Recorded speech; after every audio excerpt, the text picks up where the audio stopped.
Hello everyone, welcome to Bong mathematics.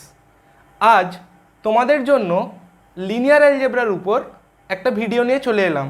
Already কয়েকটা video upload হয়ে গেছে SLST mathematics master class, MCQ master class এই প্লেলিস্টে। তো আজকে তোমাদের জন্য আরেকটা নতুন ভিডিও নিয়ে চলে এলাম, যেখানে আমরা ভেক্টর সাবস্পেস নিয়ে জানবো, তার কিছু প্রপার্টি এবং কিছু ইন্টারেস্টিং ট্রিক জেনে নেব। তো ভিডিওটা শেষ অবধি দেখতে থাকো, তোমরা অনেক কিছু জানতে পারবে। তো দেরি না করে স্টার্ট করছি আজকের ভিডিও। প্রথমে জেনে নিচ্ছি যে ভেক্টর সাবস্পেস বলতে আমরা কি বুঝি। তো দেখো, ধরে নিচ্ছি আমরা যে ভি হচ্ছে একটা আমাদের vector space over the field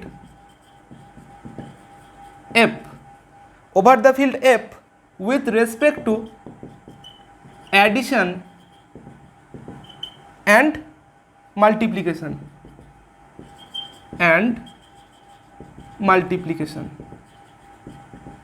যেটা আমরা ডট দিয়ে ডিনোট করি বাই এলিমেন্টস অফ এফ।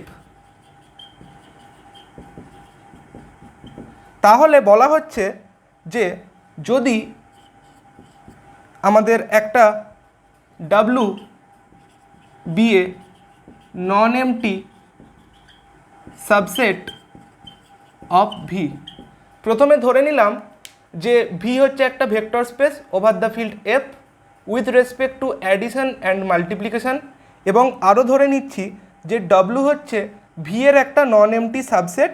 তাহলে যদি আমরা দেখাতে পারি যে W forms A vector space over F with respect to plus and dot, তাহলে আমরা কি করব, তখন কি বলতে পারি, তখন দেখে নাও। Then we say that W is said to be a vector subspace, বা এটাকে অনেক সময় আমরা লিখে থাকি সাব ভেক্টর স্পেস, বা এটাকে আমরা বলি লিনিয়ার সাবস্পেস অফ ভি। তো দেখো এইখানে এই যে প্লাস এবং ডট যেটা সার্কেলের মধ্যে রাখা আছে, এইটা মানে কি, আগের যেই প্লাস আর ডটটা ছিল ওইটা ভি এর জন্য অপারেশনগুলো ছিল ভি সেটের উপর। এবার যখন ডাব্লু আমাদের সাবসেট অফ ভি হয়ে গেছে, তাহলে ডাব্লু সেটের উপর এই দুটো অপারেশন কাজ করছে। তাহলে ডাব্লু এখন নিজে একটা ভেক্টর স্পেসের মতো হয়ে যাবে, যেখানে প্লাস এবং ডট এই দুটো অপারেশন থাকছে এবং ফিল্ড একই থাকছে, ওভার দ্য ফিল্ড এফ ওটা একই থাকছে। তাহলে দেখো ভেক্টর সাবস্পেস মানে কি, একই গল্প। ভেক্টর সাবস্পেস মানে কি, ডাব্লু হচ্ছে একটা সাবসেট অফ ভি, সেটা যদি নিজে একটা ভেক্টর স্পেস হয়ে যায়, অর্থাৎ একটা ভেক্টর স্পেসের একটা সাবসেট সে যদি নিজে একটা ভেক্টর স্পেস হয়ে যায়, তখন আমরা সেই সাবস্পেসটাকে বা সাবসেটটাকে বলবো ভেক্টর সাবস্পেস। কিন্তু তাহলে কি আমরা এইভাবে দেখাবো অঙ্কগুলো? আমরা এইভাবে অঙ্কগুলো করব না, এর জন্য আমাদের কিছু থিওরেম আছে, চলো থিওরেমগুলো জেনে নিই। তো দেখো এইখানে যে প্রথম থিওরেমটা রয়েছে কি বলছে, যে একটা নন empty subset W of a vector space V over a field F is a subspace of V even only কি, দেখো যাকে সাবস্পেস দেখাবো সেখান থেকে যে কোনো দুটো এলিমেন্ট তুলে নেবে, তাদের যোগফলটা যদি আমাদের ওই সেটেই থাকে, অর্থাৎ যার কথা বলছি, যাকে আমরা সাবস্পেস দেখাচ্ছি, তাহলে একটা হলো। দ্বিতীয় কথা কি, ওইখান থেকে একটা এলিমেন্ট নেবে এবং ফিল্ড থেকে একটা এলিমেন্ট নেবে, তাদের গুণফলটা যদি ওই স্পেসে চলে যায়, তখন আমরা বলতে পারি যে এটা আমাদের একটা ভেক্টর সাবস্পেস হচ্ছে। তাহলে প্রথম কাজ হচ্ছে নন এমটি কিনা চেক করা, তারপরে আমরা দেখব যে এটা হচ্ছে কিনা। তো দেখো এইটার পাশাপাশি আর একটা কথা বলে রাখি, ভেক্টর সাবস্পেস হলে সে কিন্তু নিজে একটা ভেক্টর স্পেস, তাই ভেক্টর স্পেসের মধ্যে যা যা প্রপার্টি হোল্ড করতে হয় সাবস্পেসের মধ্যেও তাই হোল্ড করতে হয়। এবং ভেক্টর স্পেসের ক্ষেত্রে একটা খুব গুরুত্বপূর্ণ প্রপার্টি আছে যেটা সাবস্পেস দেখাতে হেল্প করে, সেটা হচ্ছে নাল এলিমেন্ট। অ্যাডিশনের সাপেক্ষে যে আইডেন্টিটি আছে theta, which is our additive identity, এই অ্যাডিটিভ আইডেন্টিটিটা কিন্তু আমাদের খুব হেল্প করে বিভিন্ন অঙ্কের ক্ষেত্রে। আমরা আগে দেখে নেব যেই অ্যাডিটিভ আইডেন্টিটিটা বা যেটা নাল এলিমেন্ট বলি সেটা আদৌ এই স্পেসের মধ্যে আছে কি না, তাহলে ডিরেক্ট আমরা কিন্তু বলতে পারি। অনেক সময় কি হয় জানো তো, নন এমটি হয়ে যাচ্ছে কিন্তু এই নাল এলিমেন্টটা থাকছে না, তাহলে ভেক্টর স্পেসের কন্ডিশনগুলোই ফুলফিল হচ্ছে না, তাহলে ওটা ভেক্টর সাবস্পেস তো হবেই না। ঠিক আছে, চলো পরের প্রপার্টিতে চলে যাই। দেখো আগের যেই দুটো কন্ডিশন লিখেছিলাম ওটা অনেক সময় অনেক লেন্দি হয়ে যায়। হ্যাঁ, তবে কিছু কিছু অঙ্কের ক্ষেত্রে ওইগুলো কাজে লেগে যায়, কোনো একটা কন্ডিশন দিয়ে আমরা চেক করে নিতে পারি। মানে যখন রিজেক্ট করাবো ভেক্টর সাবস্পেস হচ্ছে না, তখন আমাদের ওই কন্ডিশনগুলো খুব হেল্প করে দেয়। যে আলফা প্লাস বিটা, আমরা একটা আলফা একটা বিটা নিজের মতো করে নিয়ে নিই, দিয়ে দেখাতে পারি যদি যে আলফা প্লাস বিটাটা ডাব্লুতে যাচ্ছে না, তখন ডিক্লেয়ার করে দিই যে ওটা একটা ভেক্টর সাবস্পেস হচ্ছে না। এবার দেখো আমরা ওই দুটো কন্ডিশনকে একত্রে লিখতে পারি, a alpha plus b beta belongs to W for all alpha beta belongs to W for all a b belongs to F. দেখো যেটা করা হয়েছিল এটা তারই একটা জেনারেল ফর্ম, আমরা ম্যাক্সিমাম ক্ষেত্রে এই কন্ডিশনটা কাজে লাগাই। তো এই ছিল আমাদের কন্ডিশন। এবার দেখো কিছু আমরা এক্সাম্পল জেনে নিই। দেখো প্রথম যে এক্সাম্পলটা জানবো, আমরা জানি কোনো সেট নিজেই নিজের সাবসেট হয়, তাহলে ভি নিজেই নিজের একটা সাবস্পেস, ভি নিজেই নিজের একটা সাবস্পেস। তাহলে এই যে সাবস্পেসটা তৈরি হচ্ছে এইটাকে আমরা বলি ইমপ্রপার সাবস্পেস অফ ভি। দ্বিতীয় কথা, যদি কোনো সেটের মধ্যে কেবল আমাদের নাল ভেক্টর থাকে, অর্থাৎ null vector of theta, null vector theta in V, কেবল এই নাল ভেক্টরটা নিয়ে আমরা যদি একটা সেট বানাই, অর্থাৎ এইটা একটা তৈরি করে সাবস্পেস অফ ভি, তাহলে এইটাকে আমরা বলবো ট্রিভিয়াল সাবস্পেস অফ ভি। 3 নম্বর, এবার আমরা একটা এক্সাম্পল নিয়ে নেব। এই দুটো তোমরা মনে রাখবে যে ভি নিজেই নিজের একটা সাবস্পেস হয় যাকে বলা হয় ইমপ্রপার সাবস্পেস, আর নাল ভেক্টর ইন ভি কেবল সেটাকে নিয়ে যে সাবস্পেসটা তৈরি হচ্ছে ভি এর, তাকে বলা হবে ট্রিভিয়াল সাবস্পেস অফ ভি। এরপরে আরও দুটো আমরা রেজাল্ট জেনে নিচ্ছি, তারপরে আমরা কিছু অঙ্কের কথা জেনে নেব। দেখো এরপরে যে রেজাল্ট দুটো লিখেছি এটা অঙ্কের ক্ষেত্রে খুবই কাজে লাগবে। প্রথম গল্প বলছি, যদি তোমাদের কোনো অঙ্কে ডাব্লু একটা সেট দিয়ে দেয় যেখানে এলিমেন্টগুলো কেমন, সেই এলিমেন্টগুলো হচ্ছে কোনো সিস্টেম অফ লিনিয়ার ইকুয়েশনের সলিউশন, তো তোমরা ডিরেক্ট বলতে পারবে উত্তরটা। আমরা জানি যে কোনো consistent homogeneous system of linear ইকুয়েশনের ক্ষেত্রে আমাদের দেখো, যেহেতু homogeneous system of linear equation always আমরা ট্রিভিয়াল সলিউশনটা পাই। এবার সলিউশনটা ট্রিভিয়াল নন ট্রিভিয়াল এটা নিয়ে অলরেডি একটা ভিডিও বানানো আছে, তোমরা ওটা দেখে নেবে। তো ট্রিভিয়াল সলিউশনটা মানে কি, যেই জিরো সলিউশনটা, প্রত্যেকটা কম্পোনেন্ট বা প্রত্যেকটা ভ্যালু ভেরিয়েবলগুলোর জিরো, তো এটা তো আমরা এমনিতেই পাবো। তার মানে দেখো এইখানে আমরা নাল এলিমেন্টটা এমনিতেই পেয়ে যাচ্ছি। ধরো আমরা একটা 3 ডাইমেনশনাল স্পেসের কথা বলছি, তাহলে এইটা তো এমনিতেই ঢুকে যাবে ওইখানে, তার মানে নাল এলিমেন্টটা হয়ে যাচ্ছে, আর বাকিগুলো কন্ডিশনগুলো এমনি ফুলফিল করে যাবে, কারণ ডান দিকটা জিরো আছে। তুমি যখন ওই এ আলফা প্লাস বি বিটা দিয়ে চেক করতে যাবে ওটা অটোমেটিক্যালি ফুলফিল করে যাবে।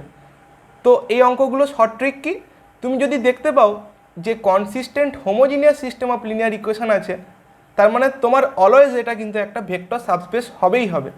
আর যদি দেখা যায় যে consistent non homogeneous system of linear equation, দেখো এইখানে ধরো তুমি একটা এরকম ইকুয়েশন নিলে x plus y plus z equal to 1, এইখানে কি কোনো দিন 0 0 0 এই এলিমেন্টটা থাকবে এই স্পেসে? থাকবে না, কারণ এটা নন হোমোজিনিয়াস।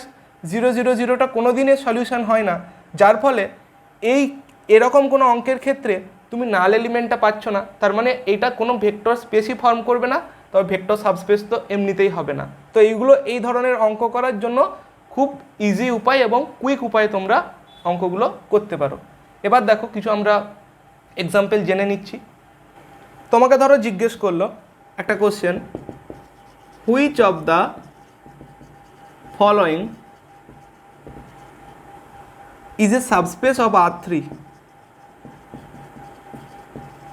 ধরো তোমাকে 4টে আমি সেট দিলাম। প্রথম যে সেটটা হচ্ছে এটা হচ্ছে x y z such that 2x - y + z + 2 equal to 0। দ্বিতীয় যে সেটটা দিলাম সেটা ধরো দিলাম x y z such that x square plus y square plus z square plus 1 equal to 0। 3 নম্বর সেটটা তোমাকে দিলাম, ধরো 3 নম্বর সেটটা দিলাম x y z such that x square plus y square minus z square plus 1 equal to 0। আর ধরো 4 নম্বরটা দিলাম তোমাকে, 4 নম্বরটা দিলাম x y z such that 2x minus y plus z equals to 0। তো দেখো কি করে চেক করবে, প্রথমে এই ধরনের অঙ্ক করার জন্য প্রথমে নাল এলিমেন্টটা দেখে নেবে। তো নাল এলিমেন্ট এখানে 0 0 0 R3 নাল এলিমেন্ট। তো দেখো নন এমটি দেখানোর জন্য এটাও একটা উপায়, নাল এলিমেন্টটা তো আছে, মানে এই স্পেসের মধ্যে আমরা চেক করবো যে নাল এলিমেন্টটা আছে কিনা, তাহলে সেটটা এমনিতে নন এমটি হয়ে যাবে, কিছু না থাকুক নাল এলিমেন্টটা তো আছেই আছে, তাহলে এইটা আমাদের দুটো কাজ একসঙ্গে করে দিচ্ছে। তাহলে এবার দেখো এই সেটটার ক্ষেত্রে আমরা রিজেক্ট করাবো, দেখি নাল এলিমেন্ট আছে কিনা। তাহলে এখানে কেমন ধরনের এক্স ওয়াই জেড থাকে, যারা এই ধরনের ইকুয়েশনকে স্যাটিসফাই করে। তাহলে 0 0 0 এই সেটে থাকতে গেলে তাহলে কি হতে হবে, এটাকে স্যাটিসফাই করতে হবে, কিন্তু স্যাটিসফাই করছে না, তাহলে এটা আমাদের প্রথমেই রিজেক্ট হয়ে গেল, এটা উত্তর হতেই পারে না। একইভাবে এখানেও দেখো 0 0 0টা স্যাটিসফাই করছে না, এটাও রিজেক্ট হয়ে গেল। একইভাবে এইখানেও রিজেক্ট হয়ে গেল, কিন্তু এখানে দেখো 0 0 0 স্যাটিসফাই করে গেছে।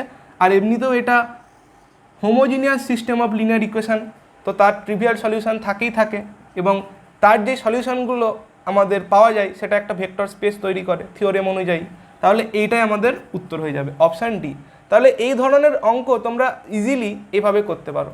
ধরো তোমাকে যদি বলে দিত যে এইটা 0 আছে আর এইখানে ধরো আর একটা ইকুয়েশন দিয়ে দিল x plus y plus z equals to ধরো 1 দিয়ে দিল, তাও প্রবলেম হয়ে যাবে। যটাই ইকুয়েশন দেখ এই ধরনের অঙ্ক, মানে যেখানে লিনিয়ার ইকুয়েশন বা যাই থাকুক, নাল এলিমেন্ট দিয়ে যতক্ষণ চেক করা যাবে তোমরা ইজিলি করতে পারবে। ঠিক আছে, পরের কোনো প্রবলেম দেখে নিচ্ছি আমরা। দেখো যদি আমাদেরকে একটা সেট এস বলে, ধরো এরকমভাবে বলেছে x y z belongs to R3 such that x square plus y square equal to z square, এই ধরনের কোনো আছে আমাদের সেট আছে। তো তোমার মাথায় প্রথমেই ক্লিক করবে যে নন এমটি হচ্ছে কিনা, তার জন্য প্রথমে দেখি যে নাল এলিমেন্টটা আছে কিনা। নাল এলিমেন্টটা তো এখানে আছে, কিন্তু এইখানে এই ভুলটা করবে না। মনে রাখবে যদি তোমার কোয়াড্রেটিক ফর্মে তৈরি হয়ে যায় কোনো দিন হবে না, কারণ এই যে লিনিয়ার কম্বিনেশনটা যেটা লিখছিলে তুমি আলফা বিটার, যখন এই ফরম্যাটে তুমি করবে অঙ্কটা তখন দেখবে কিন্তু ডান দিকে স্কোয়ার যখন করছো কি হচ্ছে এ স্কোয়ার বি স্কোয়ার, এই 2ab টার্মগুলো থেকে যাবে, যার ফলে কখনোই তোমার ডান দিকের সঙ্গে ইকুয়াল হবে না এই বস্তুটা। তো এইখান থেকেও ডিরেক্ট বলা যায়, বা এইটা করলে অনেকটা লেন্দি হয়ে যাবে। তো আমরা দুটো এলিমেন্ট তুলে নিচ্ছি এখান থেকে যারা এখানে রয়েছে। ধরে নাও তুমি আলফা ইকুয়াল টু 3 - 4 5, দেখো এখানে বসাও, স্যাটিসফাই করে যাচ্ছে। তার মানে আলফা একটা এসের এলিমেন্ট, বিটা আর একটা ধরে নিচ্ছি ধরো -3 4 5, এটাও এসের এলিমেন্ট।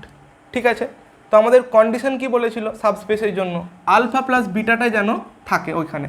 তো আলফা প্লাস বিটাটা কত হচ্ছে দেখো, এখানে হচ্ছে আমাদের 0 0 আর এটা হচ্ছে কত 10। এটা কি এসের মেম্বার নয়, কারণ দেখো x square plus y square মানে 0 + 0 নট ইকুয়াল টু 100, তার মানে স্যাটিসফাই করছে না। তাহলে আমাদের যেই এসটা আছে এটা কিন্তু not a subspace of car R3, যার সাবসেট তারই সাবস্পেস হবে, এটা খেয়াল রাখতে হবে।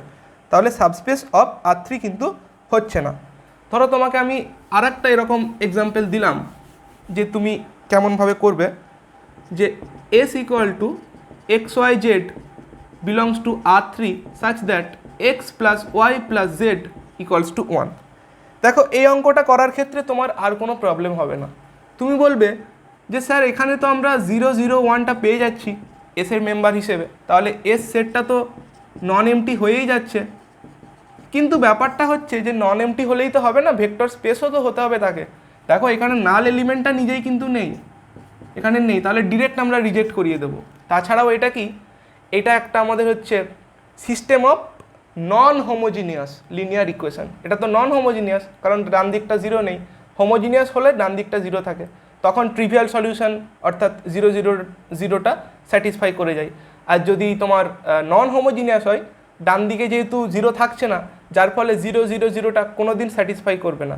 ঠিক আছে, ডান দিকে একটা নন জিরো নাম্বার আছে, তাহলে এখানে যখনই 0 বসাবে, 0 কি কোনো দিন কোনো নন জিরো নাম্বারের সঙ্গে ইকুয়াল হবে? ধরো ডান দিকে 2 ছিল, 3 ছিল, কোনো দিন হবে না, যার ফলে এটা কোনো দিন হবে না। ঠিক আছে, আশা করি তোমরা এই ধরনের অঙ্ক বুঝতে পেরেছো। এবার দুটো ইম্পর্টেন্ট স্টেটমেন্ট জেনে নিই, যেখান থেকেও তোমাদের কোশ্চেন তৈরি হতে পারে। দেখো এখানে যে থিওরেমটা বলছে খুবই important, the intersection of two subspaces of a vector space V over a field F is a subspace of V। তাহলে কি বুঝলে? যে একটা ভেক্টর স্পেসের যে কোনো দুটো সাবস্পেস যদি তুমি নাও, ধরো W1 একটা সাবস্পেস, W2 একটা সাবস্পেস V এর, তাহলে এদের ইন্টারসেকশনটাও কিন্তু একটা সাবস্পেস হবে। ঠিক একই ধরনের রেজাল্ট তুমি যখন গ্রুপ থিওরিতে পড়বে, সাবগ্রুপ, সেখানেও কিন্তু হোল্ড করবে, ঠিক একই রেজাল্ট। ইন্টারসেকশনটা হলো, কিন্তু ইউনিয়নটা ইন জেনারেল আমাদের হয় না। তাহলে দ্বিতীয়টা আমরা লিখছি যে the union of two subspaces of V is not in general হয় না, কোনো কোনো সময় হতে পারে। তাহলে এটা তো আমরা বলতে পারি না যে যেহেতু সব ক্ষেত্রে হচ্ছে না, তাই এটা আমরা কিন্তু এখান থেকে বলতেই পারি না কখনো যে সাবস্পেস হবেই হবে। In general subspace of V কি বলেছে? The union of two subspaces of V is not in general a subspace of V. মানে W1 W2 ধরো ভি এর দুটো সাবস্পেস হলো, তাহলে W1 union W2 in general কিন্তু হয় না। তোমরা এক্সাম্পল নিয়ে দেখতে পারো বিভিন্ন বই থেকে, কিন্তু আমাদের মেনলি দরকার স্টেটমেন্টগুলো। এরপরে তোমাদের মনে হচ্ছে যে স্যার তাহলে কখন আমাদের ইউনিয়নটাও সাবস্পেস তৈরি হয়ে যাবে? তো একই ধরনের রেজাল্ট যখন তোমরা সাবগ্রুপেও পড়বে তখন তোমরা পাবে। তো জেনে নাও, এখানে আমাদের যে 3 নম্বর থিওরেমটা বলছে, যদি ইউ আর ডাব্লু দুটো সাবস্পেস হয় of a vector space V, তাহলে vector space V over the field F, এটা তো আমাদের এখানে আছেই আছে। তাহলে বলছে যে ইউ ইউনিয়ন ডাব্লু এটা সাবস্পেস অফ ভি হবে, এটা সাবস্পেস অফ ভি হবে ইফ অ্যান্ড অনলি ইফ, এটা if and only if condition, either U subset of W or W subset of U. মানে কি? এদের ইউনিয়নটা সাবস্পেস হবে যদি একজন আরেকজনের মধ্যে ঢুকে যায়, মানে সাবসেট হয়ে যায়, হয় এ এস সাবসেট না হলে এ এস সাবসেট। তো এই ছিল তোমাদের রেজাল্ট। তো এখন অবধি যা যা হলো, এখান থেকে কী কী ধরনের কোশ্চেন তৈরি হতে পারে? প্রথম কথা হচ্ছে তোমাকে দিয়ে দিল যে প্রথমে যে থিওরেমগুলো তুমি পড়লে, যে ইমপ্রপার সাবস্পেস অফ ভি কে হবে বা ট্রিভিয়াল সাবস্পেস অফ ভি কে হবে। তারপরে তোমাকে অঙ্ক দিল যে which of the following is not a vector subspace বা which of the following is a vector subspace, vector subspace হচ্ছে কিনা চেক করা। তারপরের কাজ কি তোমাকে দেবে? এই যে আমরা স্টেটমেন্টগুলো পড়লাম, যে ইন্টারসেকশনটা যদি নিই তাহলে আমাদের সাবস্পেস হবে, ইউনিয়নটা ইন জেনারেল হয় না, ইউনিয়নটা কখন হয়? তাহলে 4টে অপশান দিয়ে দিল, which of the following is true, যে ইন্টারসেকশনটা সাবস্পেস হয়, ইউনিয়নটাও সাবস্পেস হয়, ইউনিয়নটা হয় না, বা ইউনিয়নটা এটা হয়। তখন তুমি সিলেক্ট করতে পারবে এই ধরনের অঙ্ক। তো ভেক্টর সাবস্পেস থেকে আমাদের এই জিনিসগুলো করলেই কিন্তু মোটামুটি কাজ হয়ে যাবে। এবার তোমরা বিভিন্ন বই থেকে প্র্যাকটিস করবে এই টাইপের কিছু অঙ্ক, এবং এই ধরনের ভিডিও তোমরা আরও পেতে থাকবে আমার চ্যানেলে। তো চ্যানেলটা তোমরা বন্ধুদের সঙ্গে শেয়ার করো এবং এই ভিডিওগুলো বন্ধুদের কাছে পৌঁছে যাও, যাতে তারাও এই ধরনের ভিডিও দেখে উপকৃত হয়। Thank you.